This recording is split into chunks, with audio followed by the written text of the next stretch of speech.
Hi, parents and caregivers. Welcome to your virtual guide to school avoidance for middle school students. In this video, we'll define school avoidance, discuss the importance of addressing it, dig into the signs and underlying reasons that children and youth avoid school, give you strategies to deal with school avoidance at home, and leave you with a few resources. Word of caution. This video will give you foundational knowledge to support a child who is avoiding school. However, if your child's school avoidance is causing stress in your family or negatively affecting your middle schooler's life functioning, it's important to reach out to the school for support. The school might also suggest you talk to a mental health provider, your child's pediatrician, or other professionals who can work as a team to support you and your child. So, what is school avoidance? It refers to when a child repeatedly tries to avoid going to or staying in school. It captures a broad range of behaviors. It can look like your child struggling to arrive at school on time, skipping classes, leaving school before the day ends, spending time in the nurse's office, or not attending school at all. What's not school avoidance then? Well, school avoidance doesn't mean when a child complains about going to school now and then. It must refer to when a child has a pattern of this behavior. It also doesn't mean when a child has a genuine reason they must leave school sometimes, like a health condition. Instead, it must refer to the child avoiding school. If any of these sound like you're a middle schooler, you're not alone. A quarter or more of students show school avoidance behaviors at some point in their lives. School avoidance has increased since the pandemic shutdown. Rates are especially high in kindergarten. They drop in early elementary school and increase again in middle school and throughout high school. Though increasingly common, addressing school avoidance is important. Attending school is important. At school, children gain academic skills, social skills, life skills, and build critical relationships with their peers and with teachers. Not attending school can have short term consequences like academic difficulties, feeling disengaged, family stress, or missing out on supportive relationships. Missing just a few days a month of middle school can impact academic success. It can make it harder for youth to develop good attendance habits that they'll use when they have more independence as they get older. In the long term, a pattern of school avoidance is associated with eventual school dropout and other negative consequences like employment difficulties. Most important, school avoidance can indicate that a child is experiencing deeper difficulties, like struggling with schoolwork, dealing with a bully, experiencing anxiety or depression, or facing some other challenge. But when families and schools work together, they can address those deeper difficulties, minimize the possible consequences of non attendance, and help get middle schoolers back in class. Let's dig deeper into the signs of school avoidance. If your child is avoiding school, you might have noticed that they often request to stay home instead of going to school, perhaps in an emotional manner. Complain of physical symptoms like headaches or stomach aches before school, or often go to the nurse when they're at school. Have difficulty getting out of bed in the morning before school, or trouble going to sleep on a school night. Have a pattern of arriving late in the morning or to certain classes, or have unexcused absences or skip classes. Now let's unpack why your child might be avoiding school. People only engage in a behavior over and over again when the behavior serves a purpose for them. For youth with a pattern of school avoidance, the avoidance serves a purpose for them. Understanding the purpose helps us address the avoidance. Youth who avoid attending school usually do so for two purposes. First, they might be escaping or avoiding something at school, like undesirable situations or feelings. They might be avoiding feelings of anxiety, which can come with certain classes or activities, like the anxiety associated with giving a speech in front of class, taking a test, or participating in gym.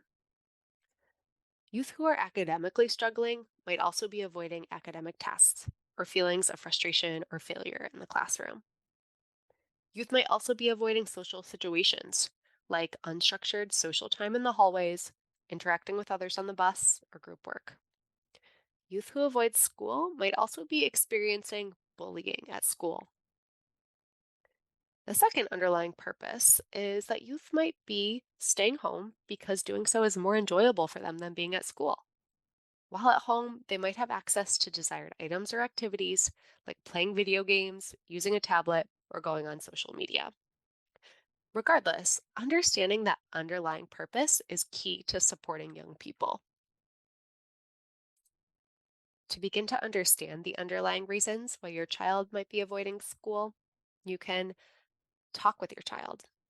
Have a conversation with them to understand their reasons for not going to school. Try to have that first conversation when you're both calm rather than during a moment that your child is actually refusing to go to school. Aim for a private and distraction free space and ask open ended questions like, what's school like for you these days?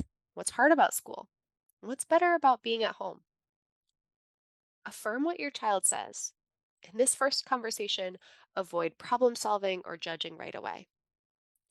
Most importantly, share with your child that you care about them and want to help them overcome what's difficult for them about school. It's possible your child won't want to share at that moment. You could offer to have them write about their experience instead or have a conversation at a different time.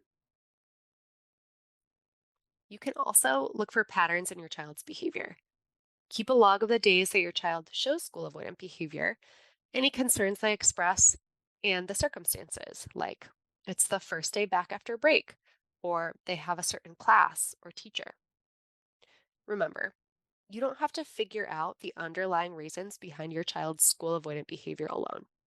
In fact, this is something best done by a team that includes you, school staff, and other providers as appropriate. You can share with that team what you learned from talking with your child or from looking for patterns in your child's behavior to help that team address your child's behavior and get them back in school. So, what do you actually do about school avoidance? We have four major tips for you today. First, you can collaborate with your child's school. Second, set clear expectations about school attendance. Third, reward your child for attending school. And fourth, support your child to follow consistent morning and evening routines. Let's dig into each tip. First, collaborate with the school. This means working with your child's middle school to develop supports for your child to get back in class. You can do this to have the biggest impact on your child by providing continuity and strategies across home and school. This is also important for advocating for changes at school that might impact your child and accessing school resources to support your child. The school might also conduct an assessment to pinpoint the factors that are maintaining your child's school avoidance behavior. Begin by connecting with your child's teacher, guidance counselor, school psychologist, or other school professional. You can reach out at any time, but you should certainly reach out if school avoidance is causing stress in your family or negatively affecting your child's school success or life functioning. When you speak with the school, you can share your child's reasons for school avoidance or any patterns you've noticed in their behavior, any concerns that you have with their health, mental health, or sleep, and any challenges your family might be facing that could impact school attendance, like housing, transportation challenges, or major life transitions. Finally, work with the school to make a plan to support your child. The plan should address the underlying reasons for your child's school avoidance. We'll talk more about the plan in a moment. To give you a sense of what a plan might look like based on those underlying reasons that your child is avoiding school, we'll share a couple of pieces of information. First, if your child is avoiding school because they're avoiding anxiety provoking situations, then you and the school should work to make a plan that will help your child face their anxiety gradually. Why? Well, avoiding school in the short term can alleviate your child's anxiety, but in the longer term, it's actually likely to reduce their confidence and make them even more anxious about attending school. So it's important to help your child bit by bit attend school, and face their fears. As part of this, you can also help your child practice relaxation skills, like deep breathing, so they can cope with distressing or anxiety inducing situations. Some children avoid school because they're avoiding academics. If this sounds like your child, then begin by talking to your child's teacher to get your child more academic support. Also, when your child stays home, try to simulate a school day. Get the schoolwork your child's missing from their teacher and have them complete it. So, missing school doesn't mean escaping from schoolwork. Middle school can be a difficult social time. Your child might be avoiding school to avoid social situations. If you think this is the case, help your child get a support system at school. Talk to the teacher about a check in plan with a preferred teacher. Help your child build social skills by modeling or providing opportunities for them to practice. And then finally, if you think your child is being bullied, then reach out to the school. They need to know if bullying is occurring so they can address the larger problem. Many children avoid school because at home they have access to preferred items or activities.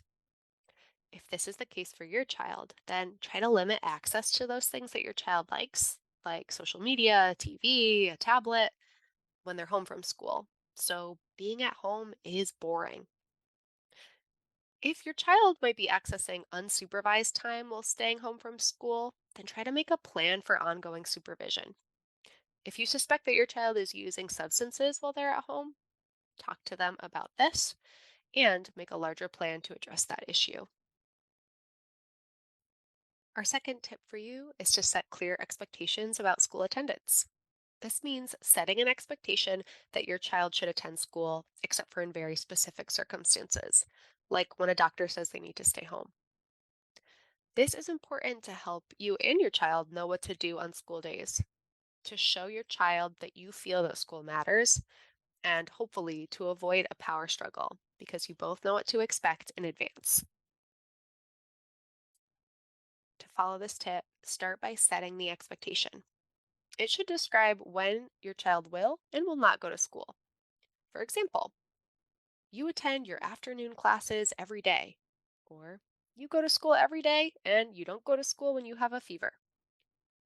For children who are not or are rarely attending school, start small with an expectation your child can actually meet. Can they go to school for 10 minutes a few times per week, or attend one class?